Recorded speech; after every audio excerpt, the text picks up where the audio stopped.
You know that weird little moment when everyone is screaming about the game and your brain quietly goes, yeah, no thanks. I'm good. Not because you're broken, not because you're boring, not because you lack passion. Your attention just refuses to spend premium battery life on something that feels like 480 pi chaos with surround sound yelling, while everyone else is emotionally refinancing their entire week over a scoreboard. Your brain is running a threat assessment algorithm like, is this rewarding, meaningful, useful, or just loud people in matching shirts losing blood pressure points? And honestly, that's not malfunction. That's resource management. Optimal foraging theory basically says organisms go where the payoff is worth the energy cost. So if sports fandom gives your nervous system all cost and no snack, walking away is not laziness. It's efficiency with better shoes.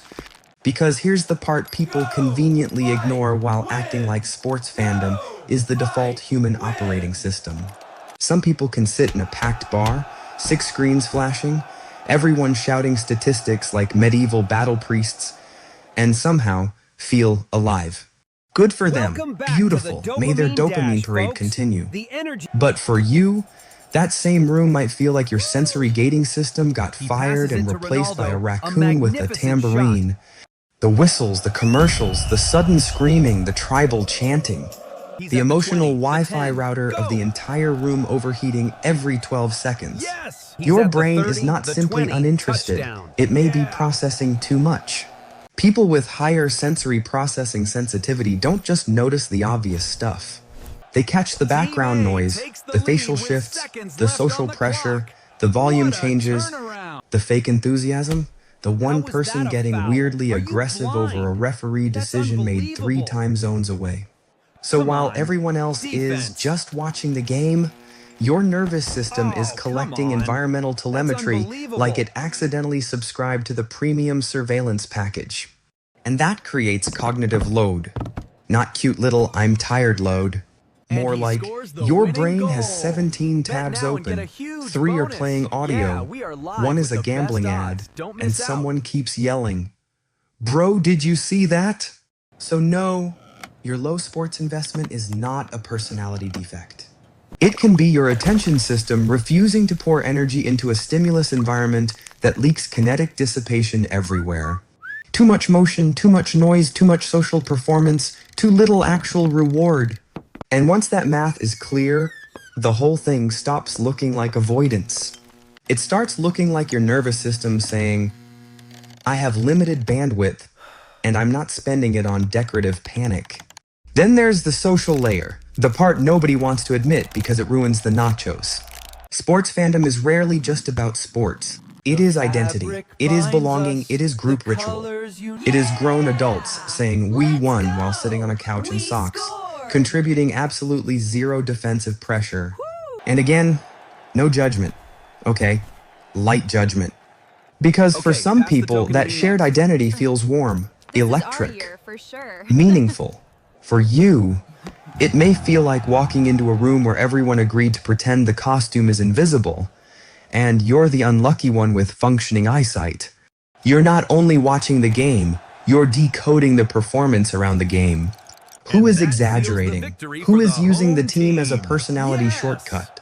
Who is suddenly morally outraged because a millionaire dropped a ball? Who is using loyalty to mean, please validate my emotional investment?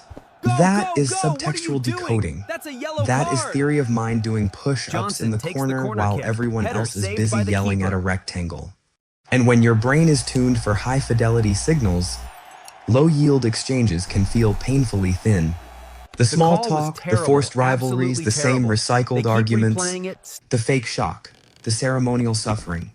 It's not that you hate fun. It's that your affective resonance doesn't automatically light up just because a crowd has decided this moment matters. Your emotional system is more selective than that. It wants density, texture, actual stakes, human truth, not just a scoreboard wearing face paint. So the exhaustion makes sense. When the surface ritual and the underlying reality don't match, your brain keeps doing double entry accounting.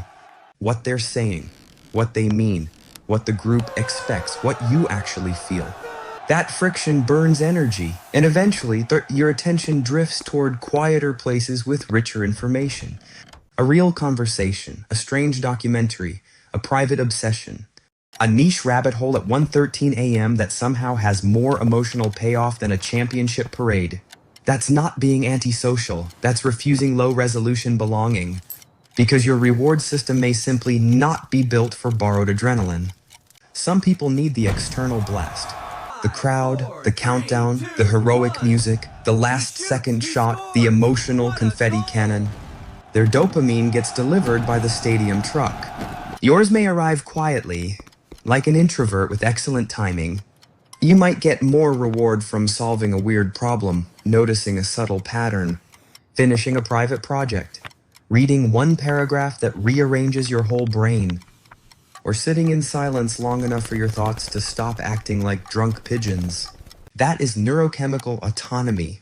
Your system doesn't need every reward source to be loud enough to qualify as a public emergency.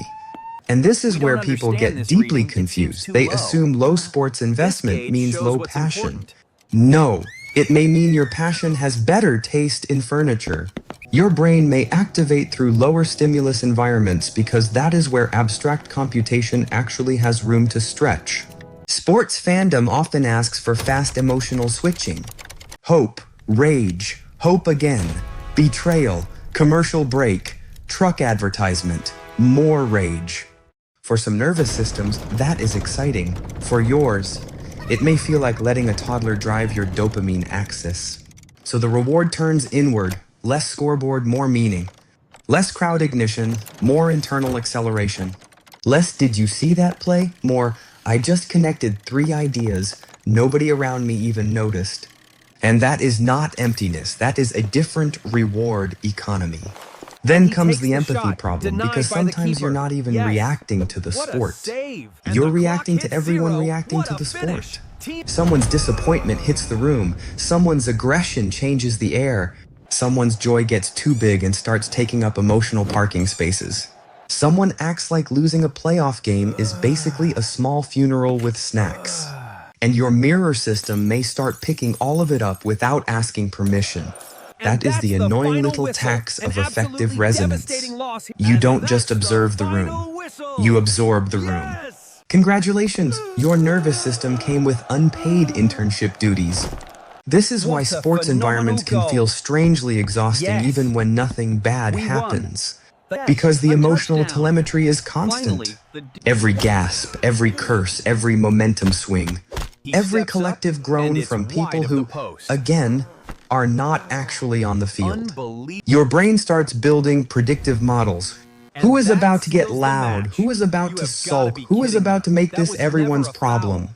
That is not oversensitivity. That is behavioral forecasting.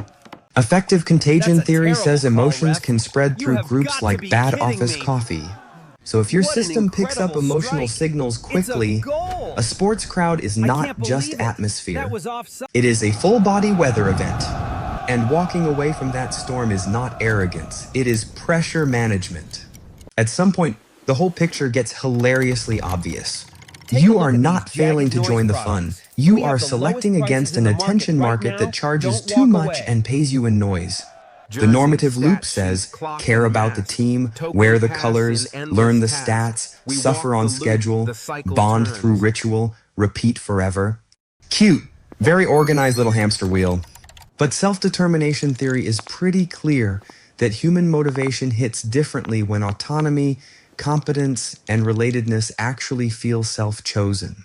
So if sports fandom does not give you autonomy, does not build real competence you value, and does not create belonging that feels honest, your disengagement makes perfect sense. You're not rejecting people.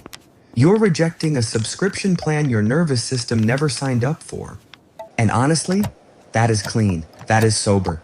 That is your internal core saying, I can belong without renting my identity from a franchise. There is freedom in that. Quiet freedom, not dramatic, not smug. Just the relief of no longer pretending a scoreboard is your emotional landlord. So here's the real split. Are you the person who doesn't care about sports because the sensory cost is too high? Or are you the person who doesn't care because the reward source feels wrong? Maybe it's identity, maybe it's justice sensitivity.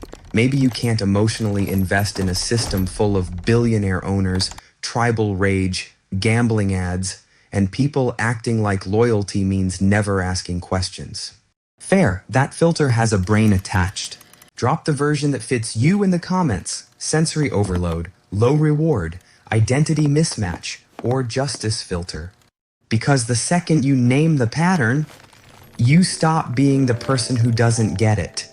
You become the person whose attention system is finally telling the truth. And that truth deserves a signal boost.